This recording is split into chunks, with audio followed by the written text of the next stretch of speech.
யோசுவாவின் புஸ்தகம் 3ஆம் அதிகாரம் 9ஆம் வசனம். யோசுவா இஸ்ரவேல் புத்திரரை நோக்கி, நீங்கள் இங்கே சேர்ந்து உங்கள் தேவனாகிய கர்த்தருடைய வார்த்தைகளை கேளுங்கள் என்றான். யோசுவா ஜனங்களுக்கு ஒரு அறைகூவல் விடுக்கிறான். நீங்கள் இங்கே கிட்ட வாங்க, வந்து கர்த்தர் உங்கள்கிட்ட என்ன சொல்கிறாரோ அந்த வார்த்தையை கேளுங்க. அப்போ ஏன் நம்ம கர்த்தருடைய வார்த்தையை கேட்கணும் அப்படின்னா, கர்த்தருடைய வார்த்தையில் தான் நமக்கு நல்ல ஆலோசனைகள் இருக்கிறது, நல்ல அறிவுரைகள் இருக்கிறது. இப்போ பாருங்க, வனாந்திரத்தில் இவங்க செய்து வருகிற இந்த பிரயாணம் புதிது. இவர்கள் ஏற்கனவே கடந்த பாதை அல்ல. இங்கே இருக்கிற எதுவுமே அவங்களுக்கு என்ன செய்யாது, தெரியாது. அப்போ இவர் சொல்கிறாரு, இந்த வார்த்தையை நீங்கள் கேட்டால் தான் அந்த ஆலோசனையின்படி நீங்கள் என்ன செய்ய முடியும், நடக்க முடியும். நீங்கள் உங்கள் விருப்பத்தின்படி நடந்தால் அது வேறு ஏதாவது ஒரு தவறுக்கு என்ன செஞ்சிடும், காரணமாகிவிடும். அப்போ ஆலோசனை உங்களுக்கு என்ன சொல்லப்படுது, உடன்படிக்கை பெட்டியை சுமக்கிற ஆசாரியர் லேவியரை பார்த்த உடனே நீங்கள் உங்கள் கேம்பில் உங்கள் கூடாரத்தை நீங்கள் எடுத்துகிட்டு அவங்கள ஃபாலோ பண்ணணும். அப்போ ஃபாலோ பண்ணணுன்னா ஒரு 2000 மூலம் கேப் என்ன செய்யணும், இருக்கணும். இதெல்லாம் அறிவுரை. அப்போ இதை காது கொடுத்து கேட்டால் தான் இப்படி செய்யணும் போல், அவங்க போகும்போது நம்மளும் போகணும் போல். அப்போ அவங்களுக்கு நமக்கு இடைவெளி 2000 மூலம் என்ன செய்யணும், இருக்கணும் அப்படிங்கிறது தெரியும். அதனால தான் வசனத்தை நீங்கள் நல்லா கவனித்து பாருங்கள். வெளிப்படுத்தல வாசிக்கிறோம், காது உள்ளவன் கேட்க கடவன். இந்த பூமியில் எல்லாருக்குமே பிறந்த மனிதர்களுக்கு காது இருக்குது. யாருக்காவது ஒரு சிலருக்கு சில குறைவு நிமித்தம் அப்படி என்ன செய்யலாம், அவ்வளோதான். அது லட்சத்தில் ஒன்று அப்படி தான். மற்றபடி மேக்சிமம் எல்லாருக்கும் என்ன இருக்குது, ஆண்டவர் காதை வச்சுருக்கிறார். அப்போ காது இருந்தால் கண்டிப்பாக என்ன செய்யும், என்ன பேசினாலும் கேட்கும். ஆனால் ஆண்டவர் தன்னுடைய வார்த்தையை குறித்து சொல்லும்போது சொல்கிறாரு, என் வார்த்தையை காது உள்ளவன் கேட்க கடவன். அல்லேலூயா. அப்போ கர்த்தருடைய வார்த்தையை நம்ம உட்காந்து கொஞ்சம் என்ன செய்யணும், கேட்கணும். கொஞ்சம் பொறுமையாக உட்காந்து என்ன செய்யணும், நான் உனக்கு போதித்து நீ நடக்க வேண்டிய வழியை உனக்கு காட்டுவேன், உன் மேலே என் கண்ணை வச்சு உனக்கு ஆலோசனை சொல்லுவேன். அல்லேலூயா. வலதுபுறம் இடதுபுறம் நம்ம எங்கே போகணுன்னு தெரியல அப்படி சொல்லும்போது, வழி இதுவே, இதில் நடவுங்கள். உங்களுக்கு பின்னாடி இருந்து ஒரு சொல்கிற சத்தத்தை நினச்சிவிங்க, கேட்பீங்க. இப்பெல்லாம் வசனத்தில் நம்ம பார்க்குறோம். அப்போது நமக்கு தேவையான வார்த்தைகள் ஆண்டவரிடத்துலேருந்து வரும்போது அதில் நமக்கு நல்ல அட்வைஸ் இருக்குது, நமக்கு தேவையான நல்ல ஆலோசனைகள் என்ன செய்யுது இருக்குது. அப்போ அதுக்கு தான் ஆண்டவருடைய வார்த்தையை நம்ம என்ன செய்யணும், நம்ம கேட்கணும். நம்ம ஒரு காரியத்தை செய்ய போகிறோம், நம்ம ஒரு காரியத்தை நடத்தி கொண்டு இருக்கிறோம், அல்லது நம்ம ஏதாவது ஒரு காரியத்தை இதை எப்படி பண்ணுறதுன்னு ஒன்றும் புரியலைன்னு யோசிக்கிறோம்னா, நம்ம உடனே யாருடைய வார்த்தையை கேட்கணும், கர்த்தருடைய வார்த்தையை.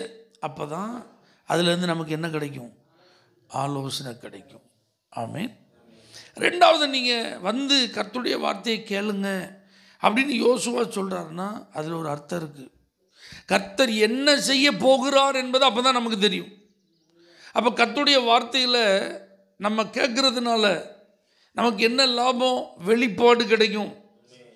இப்போ பாருங்கள், பிரவாகித்து ஓடிக்கொண்டு இருக்கிறது யோர்தான். இது ஒரு அறுப்பு காலம். அப்போ அந்த கரை கிட்ட போய் என்ன செய்ய முடியாது, காலை வச்சுட்டுலாம் நிற்க முடியாது, அது இழுத்துட்டு என்ன செஞ்சிடும், போயிடும்.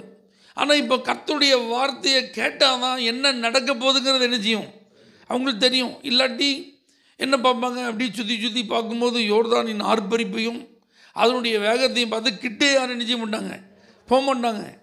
அது ஆசாரியர்களாக இருந்தாலும் ஜனங்களாக இருந்தாலும் எல்லாரும் வந்து கேளுங்க அப்படின்னு ஏன் சொல்லப்படுதுன்னா, கர்த்தருடைய வார்த்தையில் தான் அவர் இனி என்ன செய்ய போகிறார் என்பதை அவர் வெளிப்படுத்துகிறார். அப்போ என்ன சொல்கிறாரு ஜாஷுவா அந்த ஆசாரியர்கள்ட்ட, உடன்படிக்கை பெட்டியை சுமந்துட்டு நீங்கள் போய் உங்கள் உள்ளங்கால எங்கே வைங்க, அந்த யோர்தான் நதியில் வைங்க. உங்கள் உள்ளங்கால் அந்த நதியில் பட்ட மாத்திரத்தில் கர்த்தர் அற்புதத்தை செய்வார். அந்த நதியை ஆண்டவர் பிளந்துருவார். அப்போ வெட்டாந்தரையில் நீங்கள் நடந்து போகிற மாதிரி என்ன செய்யலாம், நடந்து போகலாம். அப்போது அந்த வார்த்தையின் வெளிப்பாடு இல்லைன்னா என்ன நடக்க போகுதுன்னு என்ன செய்யாது, தெரியாது. ஆகவே தேவனுடைய வார்த்தையில் நமக்கு இருப்பது வெளிப்பாடு. ஏன்னா நம்மை குறித்தும் நம்முடைய வாழ்வை குறித்தும் அவர் தான் ஒரு நல்ல நோக்கத்தை வைத்திருக்கிறார். ஆசீர்வாதமான ஒரு திட்டத்தை வைத்திருக்கிறார். நமக்கு முன்பாக இருக்கிற எதிர்காலங்கள் நம்முடைய கண்களுக்கு மறைக்கப்பட்டிருக்கிறது. அப்போ இவைகளை ஆண்டவர் நமக்கு வெளிப்படுத்த அவர் தம்முடைய வார்த்தையை பயன்படுத்துகிறார். என்ன செய்ய போகிறாரு? அல்லேலூயா. நீங்கள் பைபிள் ஃபுல்லாக பாருங்கள். கர்த்தருடைய வார்த்தை வெளிப்பட்டதுக்கு அப்புறம் நீங்கள் அதை ஆராய்ந்து பார்த்தால் அதில் அவர் என்ன செய்ய போகிறார். மோசேயிட கர்த்தர் பேசுகிறார் அப்படின்னா எகிப்திலேருந்து தம்முடைய ஜனங்களை விடுவிக்க போகும் ஒரு வெளிப்பாட்டை அவனுக்கு கர்த்தர் கொடுக்குறார். நீ எதுக்கு எகிப்துக்கு போகணும்? கானான் எதற்காக இருக்கிறது? இது எல்லாம் நீங்கள் கவனித்து பாருங்கள். ஆண்டவர் அவங்க வாழ்க்கை பிரயாணம் முழுவதிலும் தன்னை வெளிப்படுத்தும் போது, தன்னுடைய வார்த்தையை வெளிப்படுத்தும் போது அதில் அவர் என்ன தன்னுடைய ஜனங்களுக்காக செய்ய போகிறார் என்பதை என்ன செய்கிறார்? வெளிப்படுத்துகிறார். அப்போ நீங்கள் வந்து ஆண்டுடைய வார்த்தையை கேளுங்க அப்படின்னா நீங்கள் கவனமாக இருக்கணும். இன்னைக்கு என்னை குறித்து கர்த்தர் என்ன வெளிப்படுத்த போகிறார், என் குடும்பத்தை குறித்து கர்த்தர் என்ன வெளிப்படுத்த போகிறார், என் வேலை சம்பந்தப்பட்ட காரியத்தில் இன்னைக்கு கர்த்தருடைய வெளிப்பாடு என்ன. ஒரு எதிர்பார்ப்போடு நீங்கள் வருவீங்கன்னா அந்த வார்த்தையில் வெளிப்பாடு இருக்கு. ஆமென். மூணாவது பாருங்க, நீங்கள் வந்து கர்த்தருடைய வார்த்தையை கேளுங்க அப்படின்னு சொல்றதுல என்ன இருக்குன்னா ஆசீர்வாதம் இருக்கு, அற்புதம் இருக்கு. சும்மா நம்ம நேரம் போகாமல் கர்த்தருடைய வார்த்தை என்ன செய்யல, கேட்கல. யாரோ ஒருத்தர் பேசுகிறாரு, அது மாதிரி கர்த்தரும் பேசுகிறாரு. இல்லை, கர்த்தர் தன்னுடைய வார்த்தையை வெளிப்படுத்திட்டாலே அங்கே ஆசீர்வாதம். அப்போ பாருங்கள், இளம் தலைமுறைகள் இந்த இடத்துல நின்று கொண்டிருக்கிறார்கள். கர்த்தர் ஜாஷுவா பார்த்து சொல்கிறாரு, இன்னைக்கு இந்த ஜனங்கள் எல்லார் கண்களுக்கு முன்பாக ஒன்றை மேன்மைப்படுத்துவேன். அது அவனுக்கு ஆசீர்வாதம். ஜனங்களை பார்த்து இந்த ஜாஷுவாட்ட சொல்லிட்டாரு, இந்த யோர்தான் நதியை பிளந்து இவர்களை அக்கறைப்படுத்துவேன். அப்போ அவங்க கண்களுக்கு முன்பாக கரை புரண்டு ஓடுற யோர்தான் இப்போ என்ன செய்ய போகுது? பிளந்து நிற்க போகுது. அப்போ அது ஒரு அற்புதம். இதுவரைக்கும் வாழ்க்கையில் நடந்துராத ஒரு காரியம். அந்த அற்புதத்தை இந்த வார்த்தை தான் என்ன செய்யுது? வெளிப்படுத்துகிறது. அப்போ நீங்கள் வந்து கர்த்தருடைய வார்த்தையை கேளுங்க அப்படின்னு ஏன் ஜாஷுவா சொல்கிறாரு? அற்புதத்தை நீங்கள் பார்க்க வேண்டுமா? அதிசயத்தை நீங்கள் அனுபவிக்க வேண்டுமா? ஆமீன். உங்கள் வாழ்க்கை ஆசீர்வாதமாக மாறணுமா? அப்போ நீங்கள் வந்து என்ன கேளுங்க? வார்த்தையை கேளுங்க. ஏன்னா கர்த்தருடைய வார்த்தை அது வெறுமனே அது திரும்பாது. அது என்ன நோக்கத்திற்காக அனுப்பப்பட்டதோ அதை செய்து முடிக்கும். அது தரையில் என்ன செய்யாதான்? விழாது. அவர் வாக்கினால் சொன்னதை தம்முடைய கரத்தினால் என்ன செய்கிறவர்? நிறைவேற்றி முடிப்பார். அப்போ பாருங்கள், நதியை பின்னிட்டு திரும்ப செய்கிறது அவருடைய வேலை. அந்த ஆசீர்வாதமும் அந்த அற்புதமும் அவருடைய வார்த்தையின் மூலமாக தான் அவர்களுக்கு கொடுக்கப்பட்டது. அப்போ நீங்கள் ஒவ்வொரு முறை ஆண்டுடைய வார்த்தையை கேட்கும்போதும் அதில் ஒரு ஆசீர்வாதம் உங்களுக்கு இருக்குது. இந்த வசனத்தை வாசிக்கிறவங்க, இதை கேட்குறவங்க, இதை கை கொள்கிறவங்க எல்லாரும் பாக்கியவான் அப்படின்னு ஏன் சொல்லியிருக்கு? ஏன்னா அது நமக்கு ஆசீர்வாதம். நீங்கள் சும்மா உட்கார்ந்து வசனத்தை வாசிங்க, அந்த வார்த்தையை கேளுங்க. ஆண்டுடைய சமூகத்துக்கு வரும்போதெல்லாம் இன்றைக்கி கர்த்தர் என்ன சொல்கிறாருன்னு சொல்லி ஒரு திறந்த இருதயத்தோடு அந்த வசனத்துக்கு உங்கள் செவியை நீங்கள் சாய்ப்பீர்களானால் அற்புதங்களுக்கு நேராக அது உங்களை நடத்தும். வந்த நிலையிலிருந்து இன்னொரு நிலைக்கு உங்களை கொண்டு போயிடும். ஆசீர்வாதத்தை அது உங்கள் சிரசின் மேலே கொண்டு வந்துடும். ஆமென். அப்போது நீங்கள் கர்த்தருடைய வார்த்தையை கேட்கறதுனால உண்டாகும் இந்த 3 நன்மைகளுக்காக நீங்கள் கர்த்தரை துதிக்கணும். கர்த்தருடைய வார்த்தையை நீங்கள் கேட்கும்போது உங்களுக்கு அதில் ஆலோசனைகள் கொடுக்கப்படுகிறது, அறிவுரைகள் வழங்கப்படுகிறது.